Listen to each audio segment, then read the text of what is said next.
Welcome. You're listening to Beyond the Front Door podcast with Lindy and Rhea at Peak Properties. And we are real estate agents, and we share stories that help you, inspire you, make you laugh, cry, cringe, inform you, all the things. Come on in. We put the real in real estate. Do I say it like different every time? No, I think you're about the same every time. So I don't know if you guys, or you saw, you probably didn't because you don't follow us yet, but I did put it into AI and see how it would reword my opening speech that I like say every single time. Yeah, I think it was worse. I'm better than AI. You know, AI can't replace everything, right? No. It sounded fake. Although literally every training that we're at is AI. Yeah. You got to learn about AI. And so we're, slowly embracing it. But, it is what it is. So, Jody, I'd just like to welcome you and thank you for joining us on the podcast. For all of our listeners, we have Jody Shields from the Wyoming Nonprofit Network to talk about WYOGIVES. So thank you so much for coming on today. Well, thank you for having me. Of course. So the first thing that we do with all of our podcasts is we ask you just a little bit about yourself, your family, how long you've lived in Cheyenne or Wyoming or whatever the case is, and just share with us a little bit about your journey and how you got here. Oh, gosh. So I am a Wyoming native. I'm born in Torrington, actually. Many, many years ago. And so went to school here, graduated from Torrington High School, attended college, South Dakota for a couple of years, then moved to Arizona.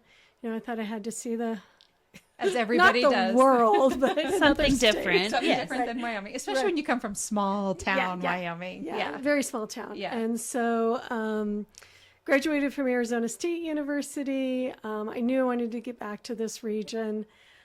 So had taken an internship at a position in Denver in the 90s and decided that, after Phoenix and Denver, city life wasn't for me after all. Yeah. And so I took a position in Wyoming in a Chamber of Commerce. And so what's your degree in? What did you... my degree is actually... Nothing to do with our profession. We're all that way, right? I actually have an associate degree in hotel management and a bachelor's in commercial recreation and tourism. I was going to work at some fancy resort. And sure. Yeah, that was going to be what I wanted to do. And then I realized it's not as fun to work at a resort as actually to vacation at a resort. I understand. It's not the same. So I did a little bit of that in Scottsdale, Arizona, but made my way back here. Was executive director for the Goshen County Chamber, so I made it all the way back to Torrington. And then got married and started a family. And my husband decided we were farming, and he decided, I think change careers. And so he went back to school to the University of Wyoming. So we moved to Laramie. Which was a big move with little kiddos and going back to school. Or he went back to school, I didn't. And so during that time there, I worked for the Wyoming Community Foundation, which was... I love them. Yeah, it was a fantastic opportunity for me to learn about that side. I had worked, after the chamber, I had worked at the hospital in marketing and physician recruitment for about 8 years and loved that job. Yeah. And so I knew kind of the nonprofit sector or human services was kind of for me. And so from the Wyoming Community Foundation, we moved to Cheyenne, had to be 2006. It's funny how these decades just started. I know. Yeah, right. Somebody just sent something to me that we did like in 2003, and I was like, 21 years ago? How is that possible? I know. You look back and go... To me, it was like 7 years ago. I mean, Yeah. So moved to Cheyenne. My husband got a position here. And then I started working for the Align team. I love them too. Yeah. Yes. Maybe that's where I know you from. Probably. Maybe I recognize you from Align. I worked for the Department of Family Services. Oh, sure. In the early 2000s. 2013. Yep. Is when I left there. And so I worked with Align because I did a lot of the contract stuff. Yes, that's probably where we did cross our paths. Yeah. So I worked at the Align team from 2007 up until just this last December. And the Wyoming Nonprofit Network was actually a contract, an association that I worked on reinvigorating, if you will. It had a prior life. We kind of restarted it in 2012, 2013, and had been growing it from there. Grew it to a point where it really needed to be its own entity. Yeah. I mean, it always was a separate legal entity, but it needed, some separate identity, its own staff. Okay. And so I went with the organization in January. We hired 3 new staff folks. And so, that's where we are today. Yeah. So you've just been going about a year now? Is that what? Or two? Fully independent since January, but we've been an organization since 2008. Yeah. But really active for about the last 10 years, and then WYOGIVES, this will be our 5th year. So that's one of the things I think that I'm the most curious about is how did WYOGIVES even come to be? Like, what got it started? Sure. In 2017, the board of directors of the Wyoming Nonprofit Network had brought up an idea of what about a statewide giving day? We didn't have one, obviously, then. You look at Colorado has one that's got quite a history. Some other states, communities do them. Thought, what would that be like to pull together? Some communities like Jackson has Old Bill's Fun Run. Some communities were trying to pull together some type of giving day. But it's hard when you're a small community to do that. And so they thought, what could we do on a statewide basis? And so did the research in 2017 on feasibility, talked to other, especially states, about their giving days. What did they learn? We researched quite heavily the platforms that people donate on. Yeah, who are the platform, the technology side of it. Sure. And in 2017, there wasn't a lot of them in the business. There's probably much more now, but we vetted those thoroughly. And the board wisely decided, this is a great idea. We want to move forward, but this is going to take some time to pull together. And so we decided in 2017 to wait till 2020. Of course, not knowing what was to be. What was to be 2020. Yeah. We had decided on July in 2020. For a couple different people often ask, why summer? It's a slower time for fundraising. Typically, we didn't feel like we would, compete, or nonprofits would be in the middle of something away from another they're already event. Doing Right. They typically don't do galas. Yeah, usually that's spring summer. And fall. They have their big year-end giving campaigns, so we wouldn't compete with that. We also didn't want to compete with Giving Tuesday branding, which is in November. I was thinking about that when I first heard about WYOGIVES, because you have Black Friday and then Cyber Monday and then Giving Tuesday. So I was curious how the whole thing kind of played out. So we decided we didn't want to confuse the branding. That was a suggestion by a couple of other giving days that gave us that suggestion. Sure.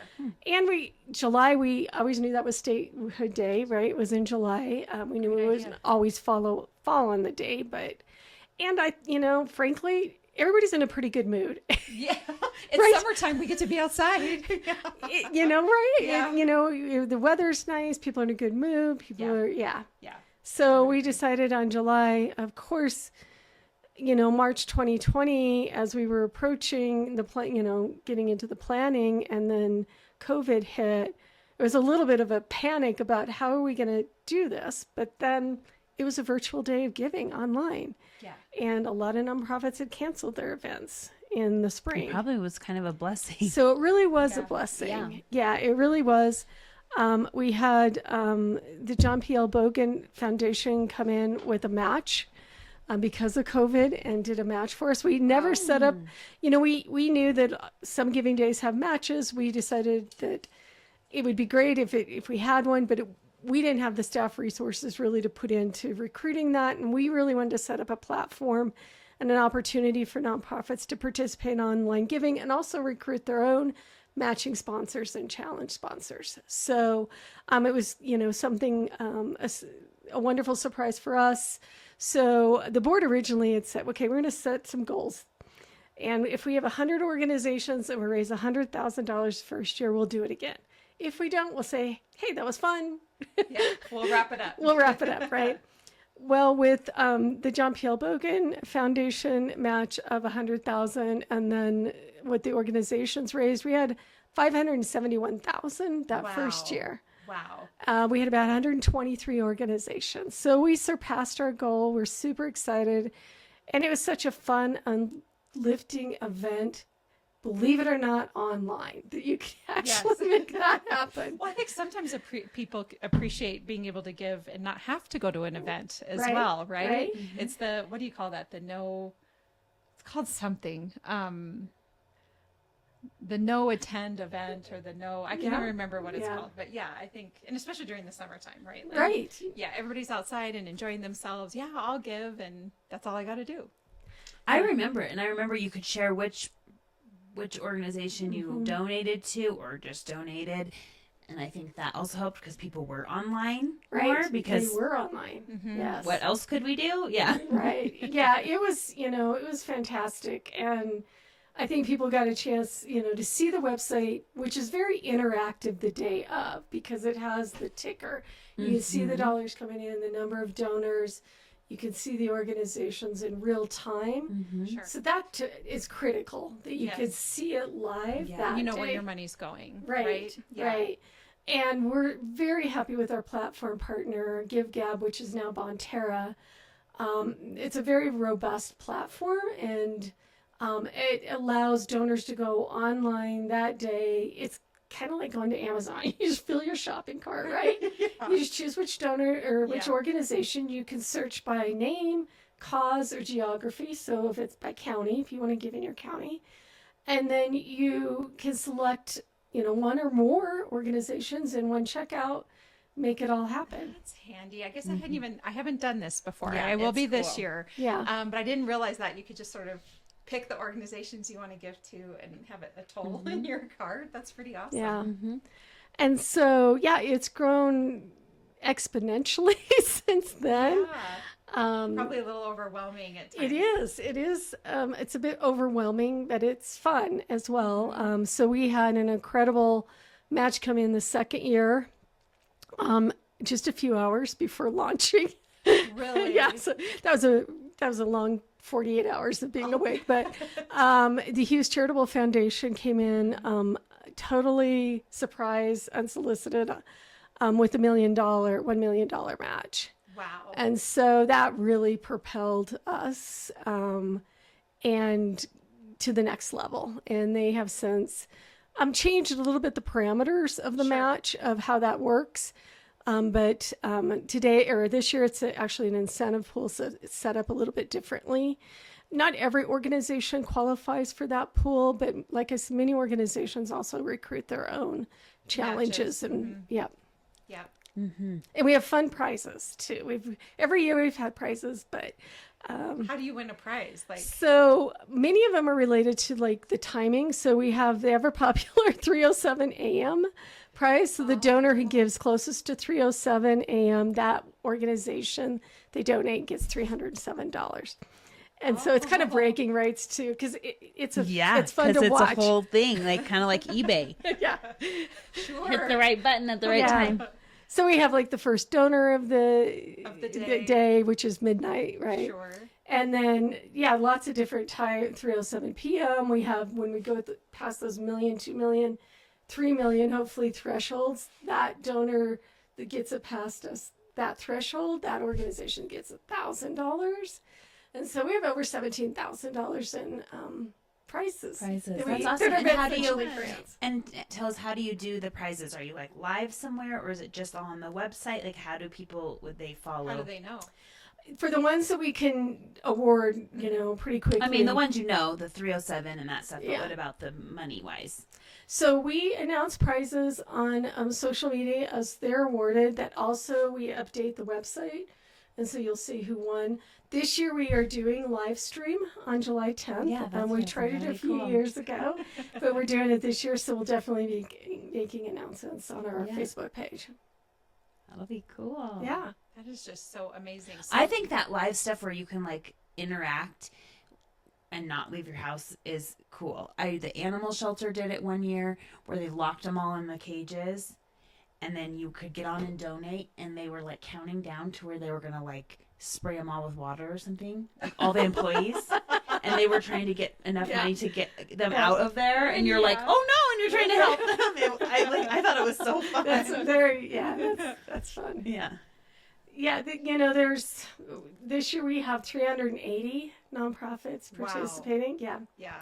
So that is a tremendous amount. In Laramie County, I counted before I left 81 in Laramie County, but we have organizations all over the state. I always tell people one website, one day, WYOGIVES.org. It's 24 hours. With the incentive pool, the Hughes Charitable Foundation, for those organizations participating, donations are boosted by that pool. We don't know exactly how much until the end of the day when we figure out the percentages. That's the full 24 hours as well. That is just really awesome. So, and I apologize if I'm putting you on the spot with this question, but do you happen to have a ballpark of how many nonprofits exist in Wyoming? I thought that same thing. I didn't ask you asked. I was like, good. I didn't want to put you on the spot, but yeah. There are a lot of new nonprofits, but I think we're probably around 3,800, maybe a little bit more in the state. Keeping in mind that about 80% of those are very small, yes, organizations, like 50,000 or less in annual revenue. Sure. Like how many are active? Can you be active but not? Yes, you can be active. So, like kind of like when you have an active LLC, but maybe you're not doing anything with it. Yeah. You can have what I'd say in the quiet phase nonprofit, as long as you're filing your annual report with the Secretary of State, just like any business. Okay, that's what I thought. And then you do have to with the IRS. If you're $50,000 or less in revenue, you still have to file what they call a e-postcard or 990N. So there are small, like 4-H club. There's how many 4-H clubs in the state? No, they're active, but they are small. Yeah. So there's quite a few. Revenue is small. So when people hear nearly 4,000, those, just keep in mind that only about 20% actually have revenues that are higher than 50,000. And so then about 10% of them are applying to be a part of WYOGIVES, is what that kind of sounds like. Yeah. And we have a lot of very small all-volunteer organizations that do apply to WYOGIVES. That don't have staff, that just run off. Yeah. And if you apply as a nonprofit, is there certain things you have to meet, or? You do. So you have to be a 501c3 status with the IRS. Which then ensures the donor's contribution is deductible for tax purposes. Yep. You have to be in good standing with the IRS. Yes. And you have to be in good standing with the Secretary of State. Sure. And you have to be based in Wyoming. We have a few organizations that are based out of state, but they provide significant on-the-ground programs and service in Wyoming. Typically, those are like national organizations you can think of. Sure. But they have to have a pretty significant footprint in Wyoming, preferably offices or an office and programming, because the funding needs to stay in Wyoming. Mm-hmm. Yes. Yeah, absolutely. Yeah. And then we, between our office and our platform partner, we verify that these things are current and correct. And You're being good stewards of the money. We're being very good stewards. We tell donors that with 380 nonprofits, there's probably a mission that you're interested in. So we always tell folks to, look at the mission, see what speaks to you. There's probably a mission for everybody. And so it's a very diverse group. Mm-hmm. And so, yeah.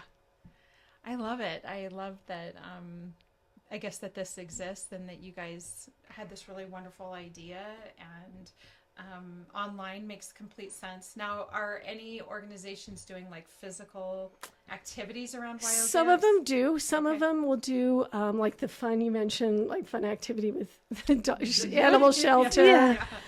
Some of them. Yeah, I don't remember. They had like someone come from out of town. Oh, really? And like facilitate that whole thing. That's crazy. Some of them, we tell them, do because it's a campaign online to really drive your donors to their profile online. But they do fun celebrations, sometimes in person. So a few of them will do that, yes. Not the majority, but some of them will. Yeah. I was just curious. And tell me again, it's on July 10th every year? It is not always on the same date. We pick either the second or third Wednesday, depending how it falls. Okay.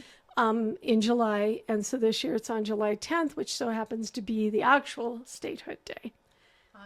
So, WYOGIVES.org is the website. They can, people can look at it now. Profiles are being complete, so they're not all there yet or all complete, but yeah, they can check it out. And we like to tell people, kind of our taglines, live here, give here. Yeah. And so, that's what. Oh, I love that. Well, and it only counts on that day towards this match. Towards the incentive pool, yes, on that 24 hours, and it's online. So if you are giving to an organization that's taking part in the incentive pool, it does have to be in that 24 hours. It does have to be online. Online being you pay with a credit card, you can also do ACH or your bank account, or there's mobile pay as well. And then we do have two community foundations, Wyoming Community Foundation and Community Foundation Jackson Hole.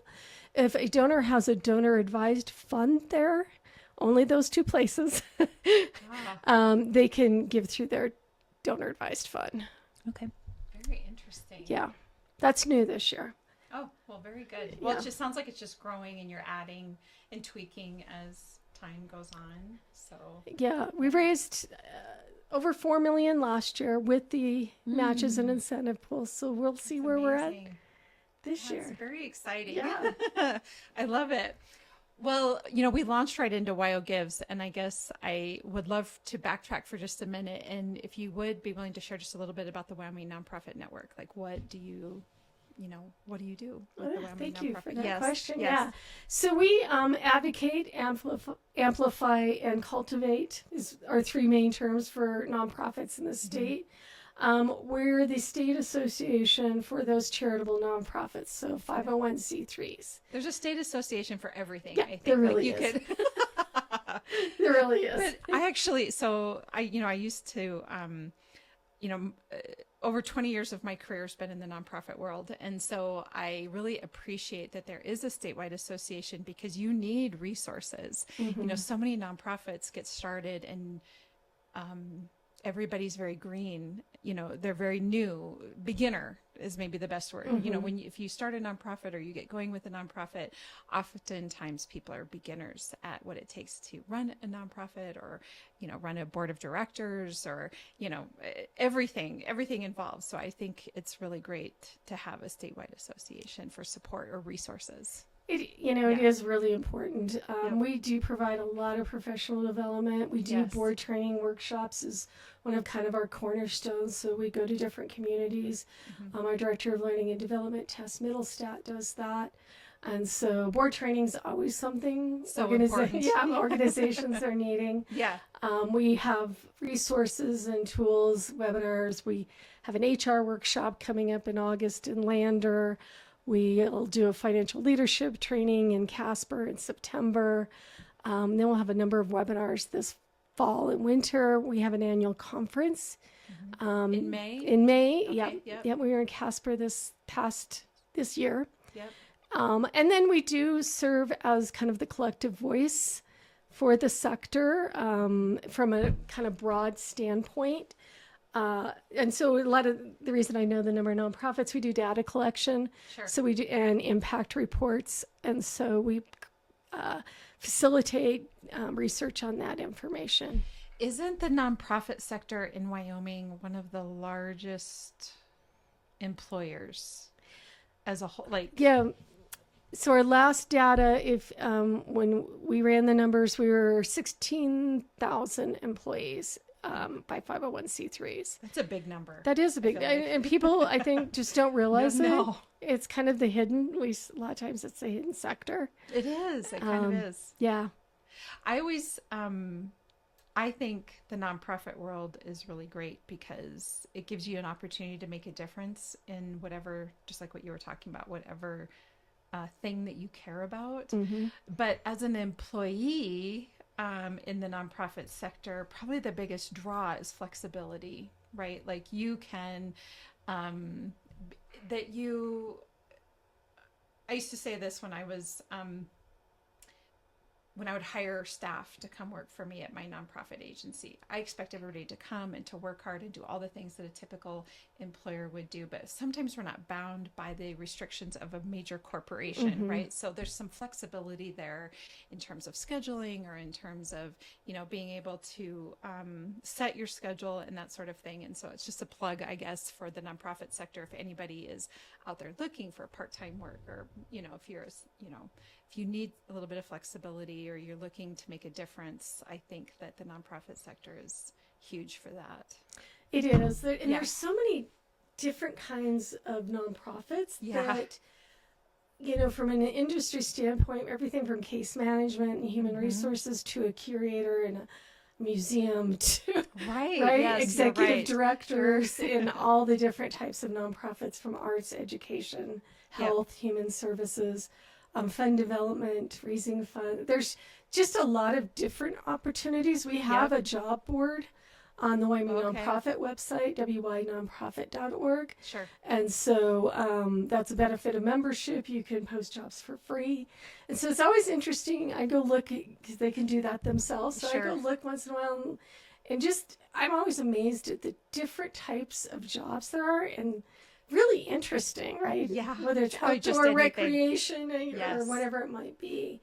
Yes. And so I'm always encouraging anybody in their career, if they're looking to make a change, consider the nonprofit sector. And if you're just maybe going to college or, think the about leadership and really the leadership opportunities that exist in the nonprofit sector as well is really phenomenal, because as I said, there's that flexibility within an organization to grow and become the leader, whereas in a major corporation, sometimes you top out, at a certain place, or for whatever reason, the hierarchy that exists, you can't move forward anymore. And I just think anybody that is interested in leadership, nonprofit, I mean, if you think about it, even anybody that's in the for-profit world, what do we all do? We go volunteer in the nonprofit world, right? For leadership.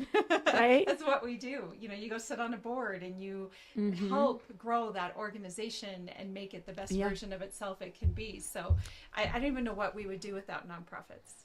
Yeah. You think about the community and how many times a nonprofit touches your life in ways that are unexpected, that you don't think about. Or that you maybe even know about. That you may know about, or, you think of even in the hospitals, even if it's a hospital district, which is public sector, how much is the foundation raising in funds to buy the equipment and doing the major campaigns, to going to the symphony, to hiking on a trail, to adopting that, your animal friend. It's everywhere.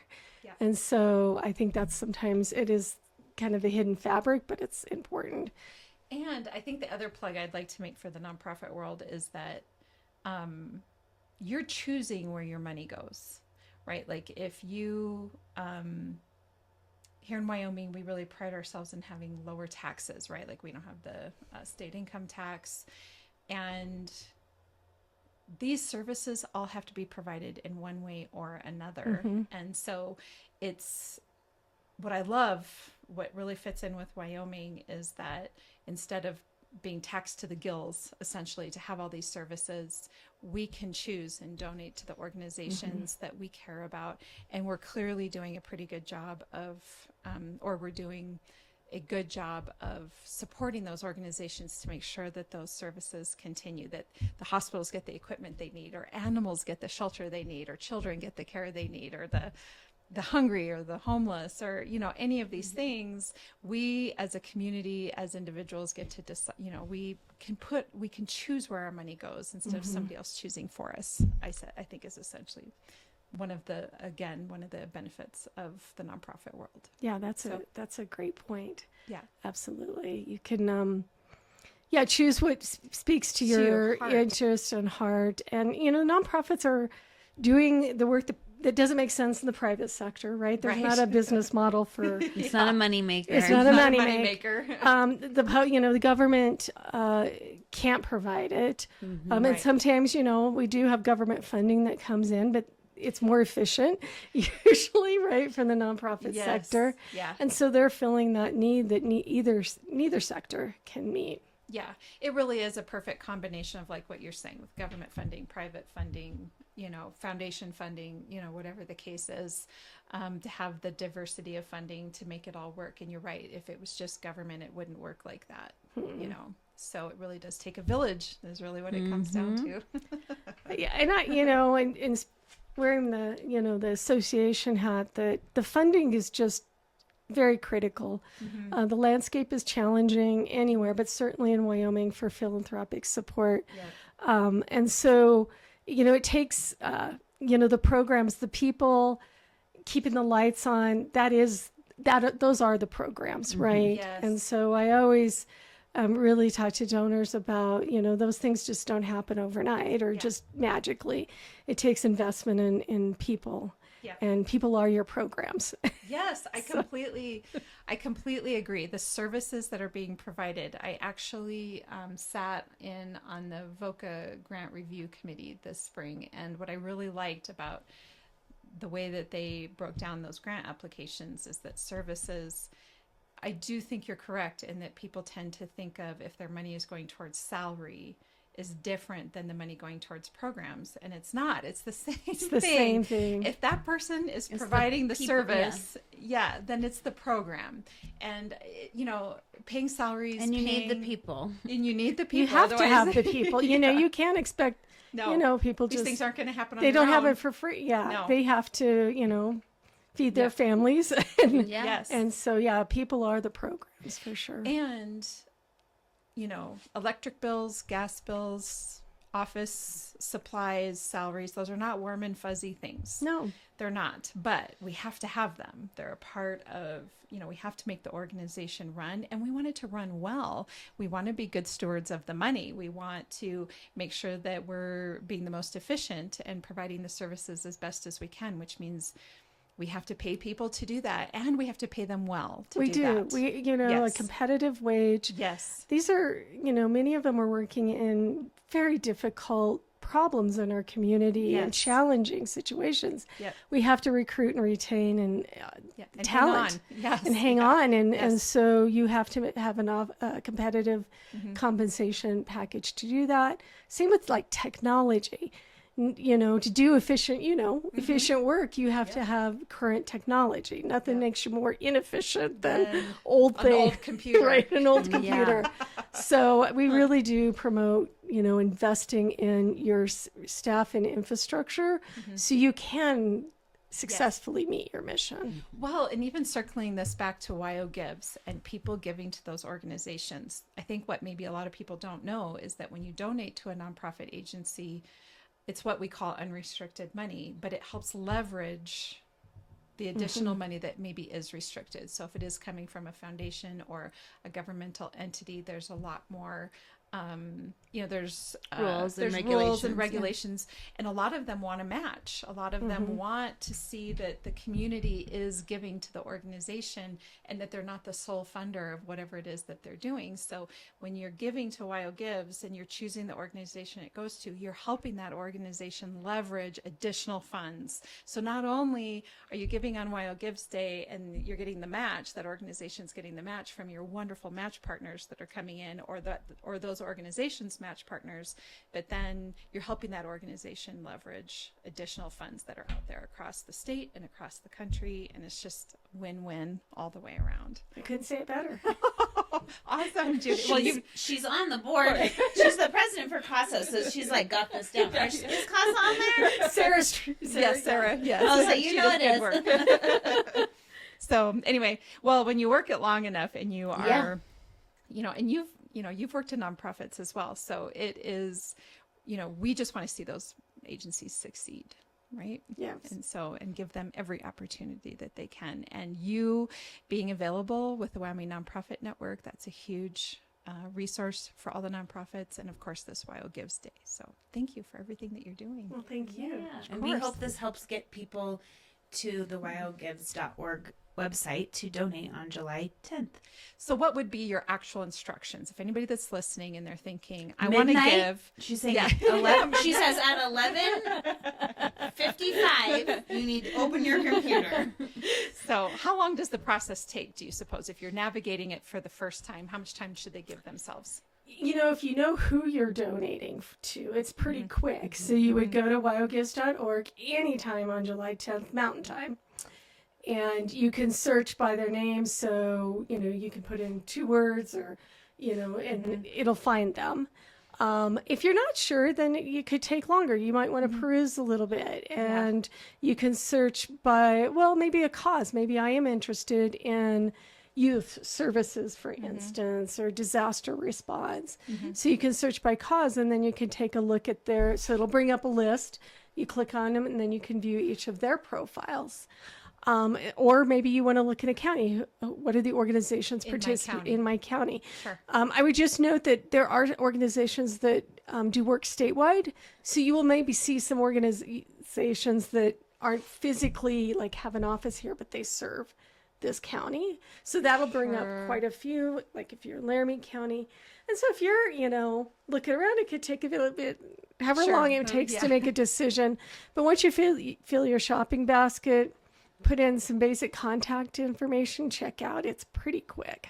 Can people get on WYOGIVES now and just peruse through all those organizations? Okay. They can. Not every profile is public yet, but many of them are. And we've, given nonprofits deadline by the 30th to get their profiles updated. Sure. Sometimes it's last year's information.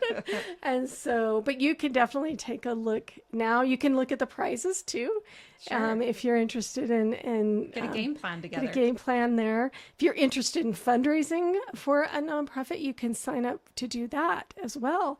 If you'd like to fundraise for CASA or maybe you're sitting on a board, you can do that, and you even get your own profile page, which is super fun. We're all tasked with that on the CASA board of directors. We all have our own our own personal giving to share out. So yeah, absolutely. Well, awesome. All that sounds really great. And so they just go to wyogives.org. Okay, thank you. Yeah. And then, of course, if they have questions, if they want to speak to somebody, then they go to the Wyoming Nonprofit Network, not on WYOGIVES necessarily, correct? It kind of depends what their question. If they have any issues with the platform, maybe they can't check out, or it's, I think one of the biggest issues is, this is a tip for everybody, no matter what you're doing and checking out, when you're putting in your credit card information, don't let it autofill, because sometimes that zip code isn't formatted correctly, or there's an extra space. Sure. So it seems like the zip code is one of the biggest hang-ups on why your credit card won't go through. So type in your zip code, and they say you probably shouldn't use the autofill anyway. Sure. We might be guilty, but okay. I didn't know that. I did not know that, because you have to make sure your zip code matches your billing address on your credit card. Sure. Yeah. But if you have any issues on the platform, it's not going through, there's a blue chat bubble that'll put you in contact with Bonterra. And on the day of WYOGIVES, they man that pretty live. So it doesn't go down for any reason. Yeah. They watch those the day of. And then if it's more about, if you have questions about related to participating in nonprofits or anything like that, they can contact us. Okay. And that's at the Wyoming Nonprofit Network. And our number's at the bottom of wyogives.org, 307-772-9050, and there's an email as well. Perfect. Well, thank you so much for coming on. And Lindy and I both just have a quick question we ask of all of our guests. So question time. And if you don't pass, then we leave you down here. Just kidding. Okay. So what is your favorite thing about Cheyenne? What is my favorite thing about Cheyenne? Wow. I think I'm not a Cheyenne native, but I think Cheyenne's really good about coming together as a community. I've seen that with certainly in the nonprofit sector, the community events, of course, Cheyenne Frontier Days, and how many volunteers they have. I'm a member of Kiwanis, so, seeing the pancake breakfast. And so that's really been fun. But I think, Cheyenne really has a sense of community, and it's a great location. Frankly, it is a great location. We say that just about every episode, don't we? Because you have access to just about anything you want to do. You do. You're on I-80, I-25. You can, you can get to the Front Range. City super to the quick. mountains to the lake to the right big city. Right. Yeah. It's a very good location. And this time of year, it's beautiful. Yes, we're all outside. That's why we're so happy. And giving. My question is, if you could buy real estate anywhere in the world, where would it be and why? And money is no object. Ooh, money's no object. Oh my gosh. Put me on the spot. Yes. Can I have two homes? Yes, have two. I would love to have someplace in the mountains, right, to enjoy. Be nice to have like waterfront, streamfront, lakefront. So almost anywhere in Wyoming would be fabulous. I don't need a big house. I just need location, right? Near water. Yes. Yeah, near water. And I think, I do love the ocean. I don't know that I want to own a place though, actually, if I'm not going to live there most of the year. Mm-hmm. So maybe a great location to spend just a couple months out of the year to get out of the wind and cold. Like February and March? Is that what you're... I love winter, I think about February, March, even March and April seem to be rough. Yeah, I think we just had enough by then too. Yeah, I think you're just out of it. Yeah. But I think on a plane. Best of both worlds. But I'd love to be in the mountains, and I'm with you. That would be great. So we had today we've had a couple of food trucks on because we're going to do some highlighting of food trucks here in July in preparation of Cheyenne Frontier Days, and we had a young lady on with her dad who was about 5, and she was sitting just a little bit kind of. Wasn't sure she wanted to talk to Lindy and me, and then as we got to talking to her dad, she's sitting up near the microphone ready to talk, and so we were asking her where she wanted to live, and she said the mountains because they're so beautiful. And I said it was so sweet. Yeah, you're gonna have to catch that podcast. It's with Ranch Eats. When they come on, she was like, I'm all, and clearly about all the animals as well. So, I kind of feel like, those of us that live in Wyoming, we choose to, it's intentional. We're not here necessarily by accident, and and people that don't want to live here don't stay, they go. So all of us that are here and have been living here for decades, we love it here. So I don't blame you. I love the mountains too. Although we live on the plains side of the state, so here we are. Until we retire. Yeah, exactly. That's right. Well, thank you again for coming on today. We look forward to sharing the story of WYOGIVES. So thank you so much for the opportunity. Of course. Yes, thank you. And for all of our listeners, as you know, Lindy and I are realtors with Peak Properties. So if you're looking to buy or sell, here in Wyoming, our beautiful state, you can find us at www.sellcheyenne.com, as well as all of our social media channels, and of course, Beyond the Front Door podcast on YouTube, Spotify, iHeartRadio, and Apple Podcasts. And we hope you enjoy your July. Thank you for joining us. Thank you. Yeah. So we do a quick selfie. This episode of Beyond the Front Door is brought to you by Peak Properties in Cheyenne, Wyoming.